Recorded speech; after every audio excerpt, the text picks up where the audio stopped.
चांदोबा रामायण 63वा भाग।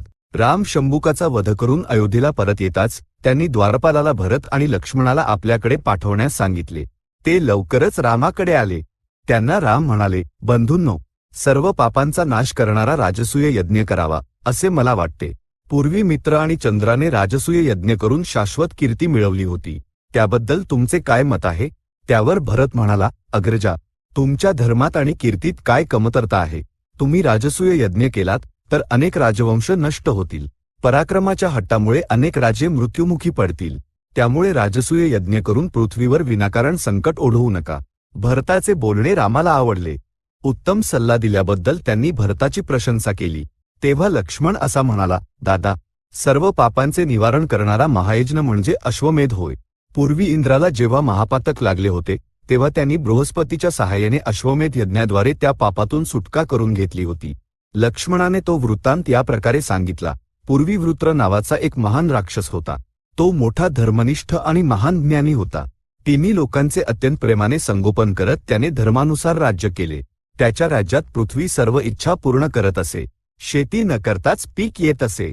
फुले, फळे आणि कच्ची फळे रसाळ असत। असे असताना वृत्राच्या मनात तपश्चर्या करण्याचा संकल्प झाला। त्याने आपल्या ज्येष्ठ पुत्राकडे राज्य सोपवून उग्र तपश्चर्या सुरू केली। ती तपश्चर्या पाहून देवेंद्र घाबरला। तो विष्णूकडे गेला आणि म्हणाला, वृत्राने आधीच तिन्ही लोक जिंकले आहेत, आता त्याने तपश्चर्याही सुरू केली आहे। ही तपश्चर्या पूर्ण झाली तर जोपर्यंत लोक अस्तित्वात राहतील तोपर्यंत मी त्याला जिंकू शकणार नाही। त्यामुळे तुम्ही त्या वृत्राचा अंत केल्याशिवाय मला आणि देवांना दुसरा आधार नाही। देवांच्या वतीने इंद्राने अशी विनवणी केल्यावर विष्णू म्हणाले, महात्मा वृत्र माझा मित्र आहे, त्यामुळे मी त्याला मारणार नाही, पण तुमची इच्छाही डावलता येणार नाही। म्हणून वृत्रासुराच्या मृत्यूचा एक उपाय सांगतो। मी माझ्या शक्तीचे 3 भाग करून एक भाग तुझ्यात, एक वज्रायुधात आणि तिसरा भाग पृथ्वीमध्ये प्रवेश करवीन, तेव्हा तू वृत्राला मारू शकशील। हे शब्द ऐकून इंद्र आणि देवांना आनंद झाला आणि ते वृत्र तप करत असलेल्या वनात गेले। तपसामर्थ्याने तिन्ही लोकांना जाळून टाकेल अशा तेजाने तळपणारा वृत्र त्यांना दिसला। त्याला पाहताच देवांची घाबरगुंडी उडाली। इंद्राने आपले वज्रायुध दोन्ही हातांनी धरून वृत्रासुराचे मस्तक धडावेगळे केले। लगेच ब्रह्महत्या इंद्राच्या शरीराला चिकटली। त्याला अपार दुःख झाले। तेव्हा देवांनी विष्णूला प्रार्थना केली, देवा, तुम्ही वृत्राला मारले, पण ब्रह्महत्येने इंद्राला ग्रासले आहे, त्यातून सुटण्याचा उपाय सांगा। इंद्राने जर अश्वमेध यज्ञ केला तर ब्रह्महत्या दूर होईल आणि तो पुन्हा पूर्वीसारखा देवेंद्र होईल, असे विष्णूंनी देवांना सांगितले। हा सल्ला ऐकून देव बृहस्पती इत्यादींना सोबत घेऊन इंद्राकडे गेले।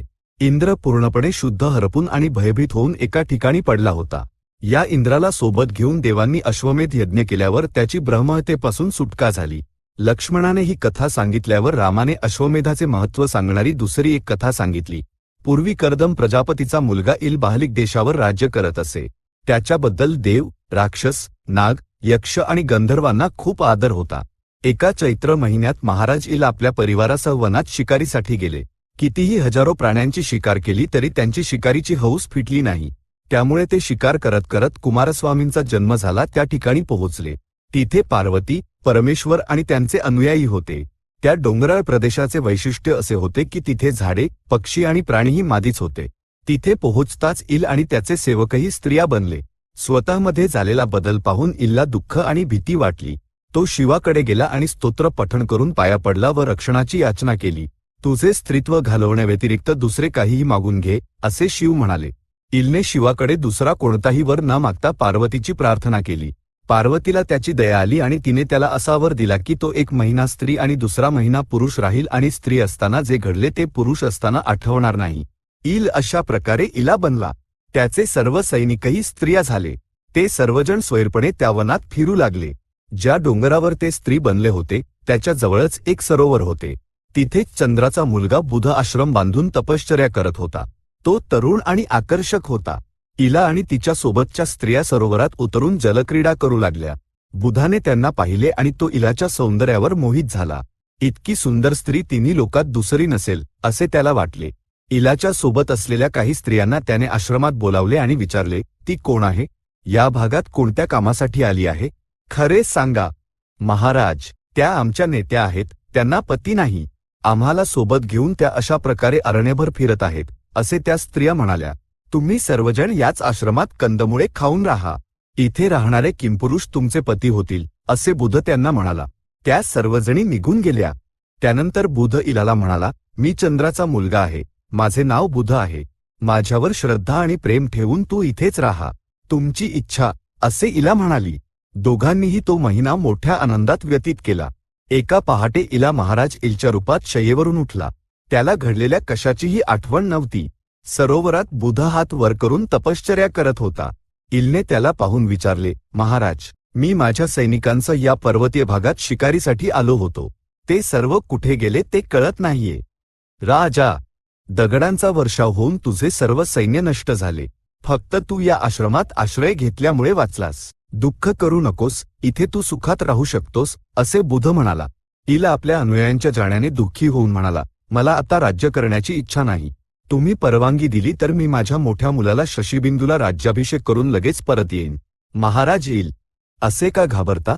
1 वर्ष इथे राहा, मी तुमचे कल्याण होईल असे करीन, बुध म्हणाला. इल तयार झाला. 1 महिना स्त्री म्हणून आणि दुसरा महिना पुरुष म्हणून राहत असताना इलने आपल्या स्त्रीरूपात बुधाला एका मुलाला जन्म दिला. त्यानंतर बुधाने संवर्त, च्यवन, प्रमोदन, दुर्वासा इत्यादी ऋषींना बोलावून त्यांना इलची ओळख करून दिली आणि त्याची परिस्थिती पूर्वीसारखी होण्यासाठी काही मार्ग सुचवण्यास सांगितले. याच वेळी इलचे वडील कर्दम आणि काही इतर ऋषीही तिथे आले. सर्वांनी इलला एक सल्ला दिला. पण कर्दम म्हणाले की आपल्या मुलाचे कल्याण व्हायचे असेल तर अश्वमेध यज्ञ करणे हाच मार्ग आहे. त्यांच्या सल्ल्यानुसार सर्वांनी मिळून अश्वमेध यज्ञ केला आणि महाराज इलचे स्त्रीत्व घालवले.